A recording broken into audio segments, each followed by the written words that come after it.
Welcome to Thrilling Tales of Adventure.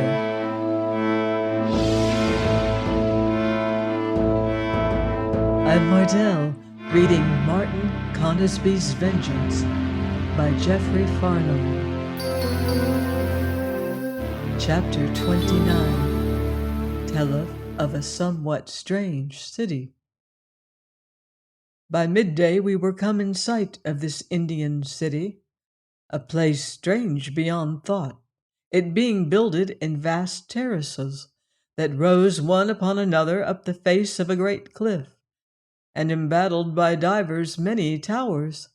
And the nearer I came, the more grew my wonder, by reason of the hugeness of this structure, for these outer defences were builded of wrought stones, but of such monstrous bulk, and might have seemed rather the work of sweating Titans than the labor of puny man, as indeed I told Sir Richard. "Ay, truly, Martin," said he, "this is the abiding wonder. Here standeth the noble monument of a once great and mighty people." In a little, Atlamatson brought us to a stair or causeway that mounted up from terrace to terrace.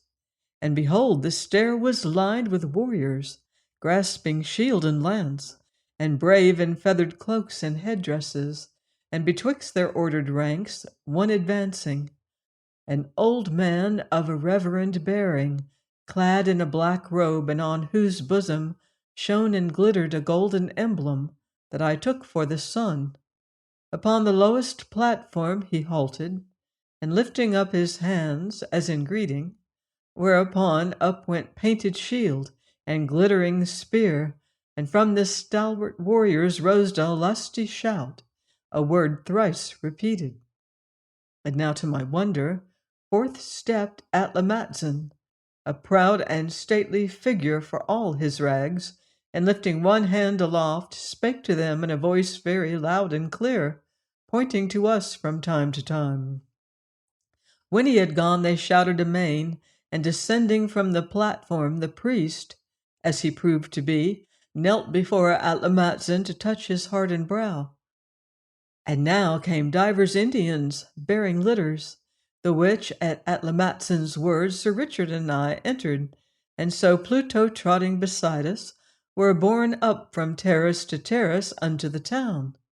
And I saw this had once been a goodly city, though its glory was departed, its noble buildings decayed or ruined, and cheek by jowl with primitive dwellings of clay. And these greater houses were of a noble simplicity, flat-roofed, and builded of a red porous stone, in some cases coated with white cement, whiles here and there, towering high among these, rose huge structures that I took for palaces or temples, yet one and all time-worn and crumbling to decay. Before one of such, standing in a goodly square, we alighted, and here found a crowd of people, men, women, and children, who stood to behold us, a mild, well-featured people, orderly and of a courteous bearing, yet who stared and pointed, chattering at the sight of the dog. And if this were all of them, a pitiful few I thought them, in contrast to this great square, whence opened divers wide thoroughfares, and this mighty building that soared above us, its great walls most wonderful to sight, by reason of all manner of decorations and carvings wrought into the semblance of writhing serpents cunningly intertwined. Betwixt a kind of gatehouse, to right and left we entered an enclosure, where stood the temple itself, reared upon terraces. Here Atlamatson, giving us to know we must leave the dog, Sir Richard tied him up, whereupon Pluto, seeing us leave him, howled in remonstrance, but obedient to Sir Richard's word, cowered to silence, yet mighty dismal to behold. And now Atlamatson and the high priest leading the way, we to climb numberless steps. And though Richard found this no small labor despite my aid, at last we stood before the massy portal of the temple that seemed to scowl upon us, and from the dim interior rose a sound of voices chanting, drowned all at once in the roll of drums and blare of trumpets. And Atla Matson and the priest entered, signing on us to follow. "Have your weapons ready, Martin," gasped Sir Richard, "for I have heard evil tales of blood and sacrifice, and in such places as this." And thus side by side we stepped into the cool dimness of this strange building. Once my eyes were accustomed to the gloom, I stood amazed by the vast extent of this mighty building and awed by the wonder of it. Midway burned a dim fire whose small flame flickered palely. All around us, huge and mountainous, rose the shapes of strange deities wonderfully wrought. Round about the altar fire were grouped many black-robed priests, and hard by this fire stood a thing that brought back memory of Adam Penfeather, his words of how he had fought for his life on the death stone. And now, beholding this grim thing, I shifted round my sword and felt if my pistols were to hand. And now rose Atla Matson's voice rumbling in the dimness high overhead. And coming to us, he took us each by the hand, and leading us forward, spake a while to the motionless priest, who, when he had done, came about us with hands uplifted in greeting. And now Atla Matson spake on us this wise: "Father and my brother, well do I know ye have clean hearts, despite your pale skins. So do I make ye welcome and free of this city that once was overruled by my forefathers, and because ye are white men, loving all such foolish things as all white men do love, follow me." Saying which, he brought us before one of those great idols that glared down on us. I saw him lift one hand, then started back from the square of darkness that yawned suddenly as if to engulf us. Taking a torch, Atla Matson led us down steps and along a broad passage beneath the temple, and so into a vasty chamber, where lay that which gave back the light he bore. Everywhere about us was the sheen of gold, in ordered piles, in great heaps, in scattered pieces it lay, wrought into 1,000 fantastic shapes, as idols, serpents, basins, pots, and the like. A treasure beyond the telling. Behold the white man's God, the cause of my people's woes, the ruin of our cities, of blood and battle. And here he gives us to understand this wealth was ours, if we would, all or such of it as we might bear away with us. Whereupon I shook my head, and Sir Richard told him that of more use to him than all this treasure would be pen, inkhorn, and paper, and a compass.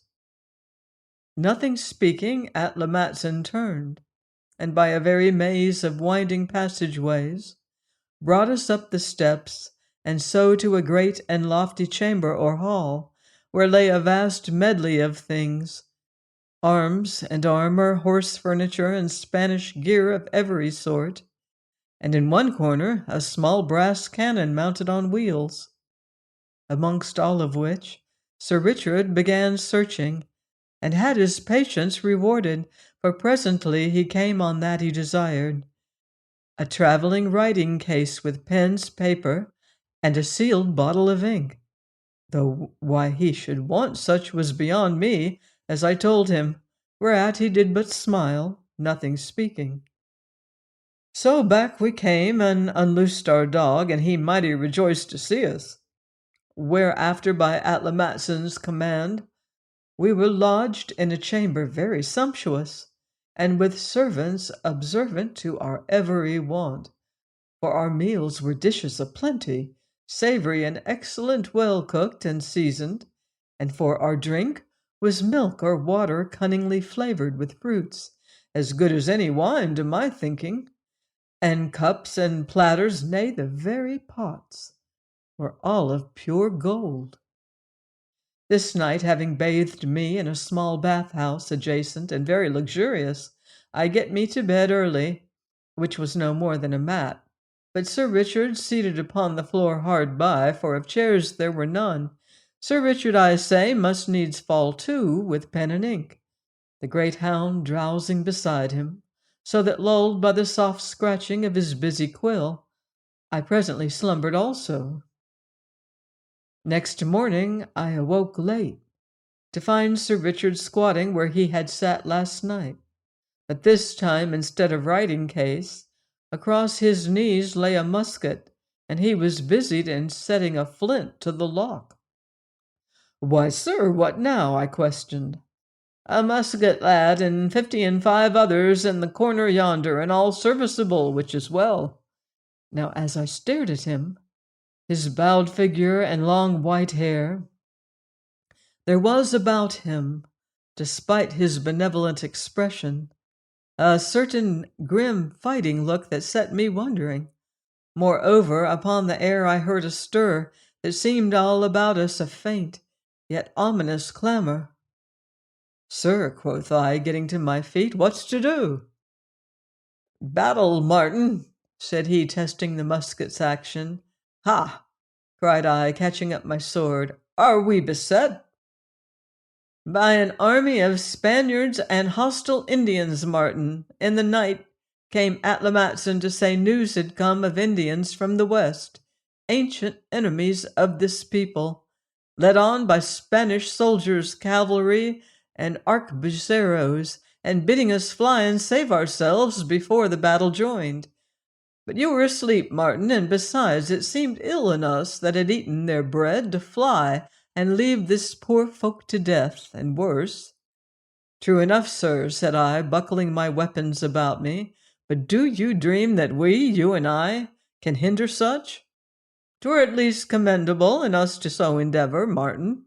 Nor is it thing so impossible, having regard to these 55 muskets, and the brass cannon, seeing there is powder and shot abundant."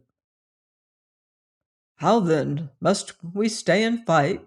I demanded, and beholding the grim set of his mouth and chin, at such odds with his white hair and gentle eyes, I knew that it must be so indeed. "'Twas so I thought, Martin," said he a little humbly, and laying his hands upon my shoulders. "But only for myself, dear lad. I fight better than I walk. So I will stay and make this my cumbersome body of some little use, perchance. But as for thee, dear and loved lad, I would have you haste on." "Enough, sir," quoth I, catching his hands in mine. "If you must stay to fight, so do I." "Tush, Martin," said he, mighty earnest. "Be reasonable. Atlamatson hath vowed, supposing we beat off our assailants, to provide me bearers and a litter. So shall I travel at my ease and overtake you very soon. Wherefore I bid you go, for her sake."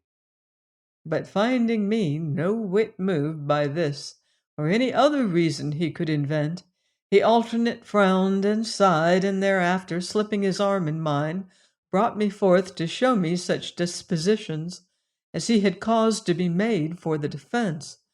Thus we came out upon the highest terrace, Pluto at our heels, and found divers of the Indians laboring amain to fill and set up baskets of loose earth, after the manner of fascines, and showed me where he had caused them to plant our cannon, where it might sweep that stair I had mentioned, and well screened from the enemy's observation and sheltered from his fire. And hard beside the gun stood barrels of musket balls and round shot, piled very orderly, and beyond these powder aplenty in covered kegs. And now he showed me pieces of armor, that is, a visored headpiece or armlet with cuirass, backplates, pauldrons, and vambraces, all very richly gilded, the which it seemed he had chosen for my defense. "So then, sir, you knew I should stay." "Indeed, Martin," he confessed, a little discountenanced, "I guessed you might." But I, misliking to be so confined, would have none of this gilded armor, until, seeing his distress, I agreed thereto if he would do the like. So we presently armed each other, and I, for one, mighty hot and uncomfortable. Posted upon this, the highest terrace, at every vantage point were Indians armed with bows and arrows, men and women, aye, and children, and all gazing over and anon towards that belt of forest to the west, where it seemed Atlamatzin, with 10 chosen warriors, was gone to watch the approach of the invading host. Presently, from these greeny depths, came a distant shot, followed by others in rapid succession, and after some while, forth of the woods, broke 6 figures that we knew for Atlamatzin and 5 of the 10, at sight of whom spear points glittered, and a lusty shout went up. "See now, Martin," quoth Sir Richard, speaking quick and incisive, a grim and warlike figure in his armor for all his stoop and limping gait. "Here's the way on it. Let the Indians shoot their arrows as they may, poor souls. But we wait until the enemy be a throng upon the stair yonder. Then we open on them with our cannon here.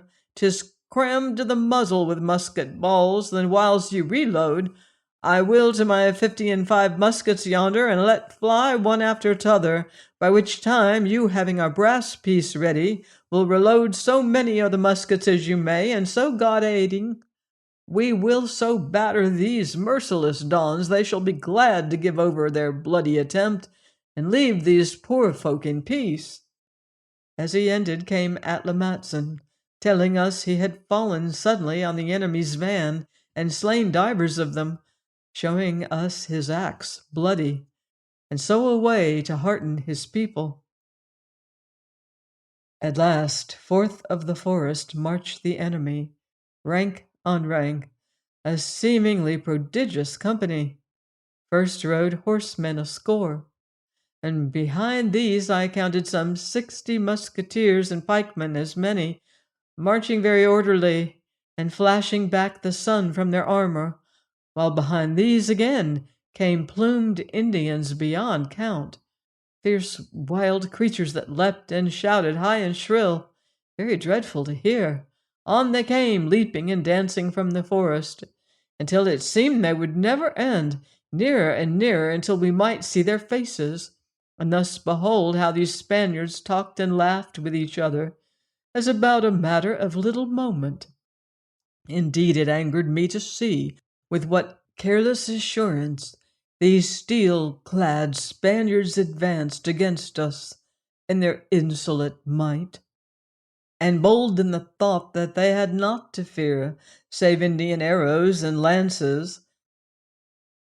They forthwith began assault, for whiles divers of the pikemen began to ascend the stairway, followed by their Indian allies, the musketeers let fly up at us with their pieces to cover their comrades' advance, and all contemptuous of the arrows discharged against them.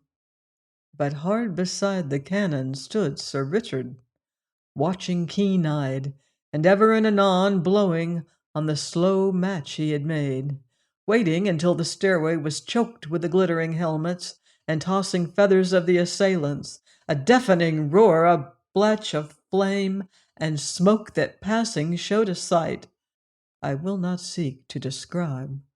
Nor did I look twice, but fell to work with sponge and rammer, loading this death-dealing piece as quickly as I might, while louder than the awful wailing that came from that gory shambles rose a wild hubbub from their comrades, shouts and cries telling their sudden panic and consternation.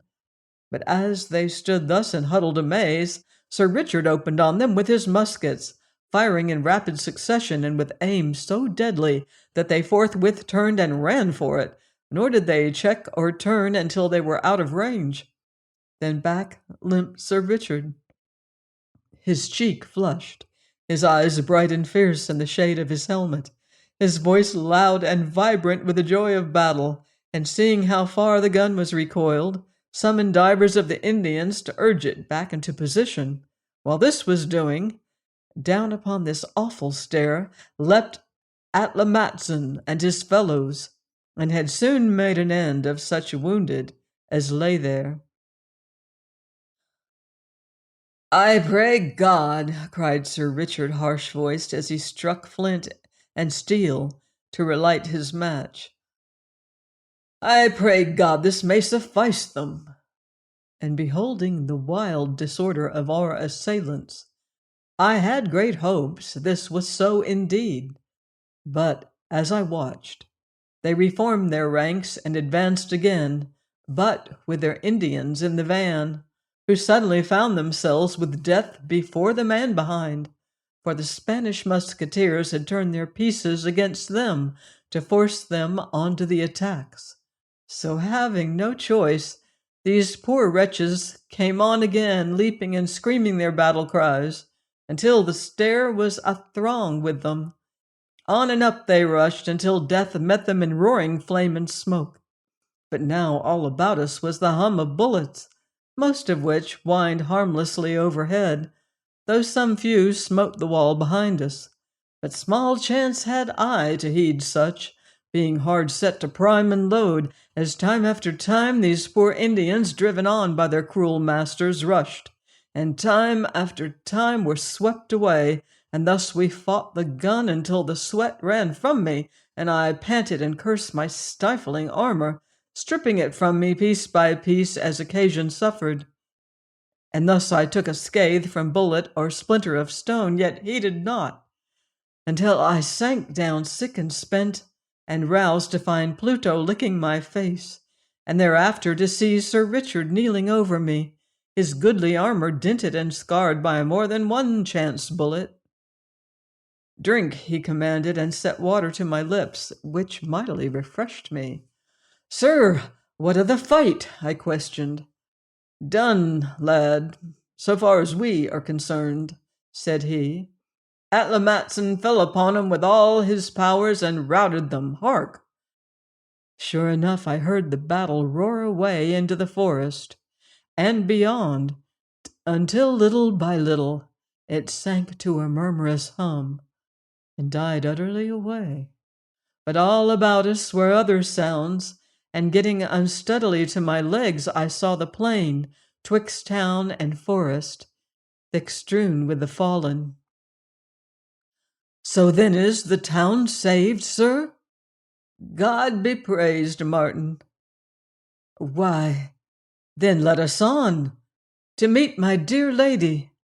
But now came an Indian to bathe my hurt, an ugly tear in my upper arm, whereto he set a certain balsam and a dressing of leaves, and so bound it up very deftly into my comfort. And now I was seized of a fierce desire to be gone. I burned in a fever to tramp those weary miles that lay twixt me and my Lady Joan, wherefore, heedless alike of my own weakness, of Sir Richard's remonstrances and weariness, or aught beside, in my own fevered desire, I set out forthwith, seeing as in a dream the forms of Indians, men, women, and children, who knelt and cried to us, as in gratitude or farewell. Fast I strode, all unmindful of the old man who plodded so patiently, limping as fast as he might to keep pace with me, heeding but dimly his appeals, his cries, hasting on and on. Stumbling thus, I sank upon my knees, and looking about, found myself alone, and night coming down upon me apace. Then was I seized of pity for him and myself, and a great yearning for my lady, and sinking upon my face, I wept myself to sleep. Join me next time for another exciting chapter of Martin Conisby's Vengeance by Jeffery Farnol, here on Thrilling Tales of Adventure.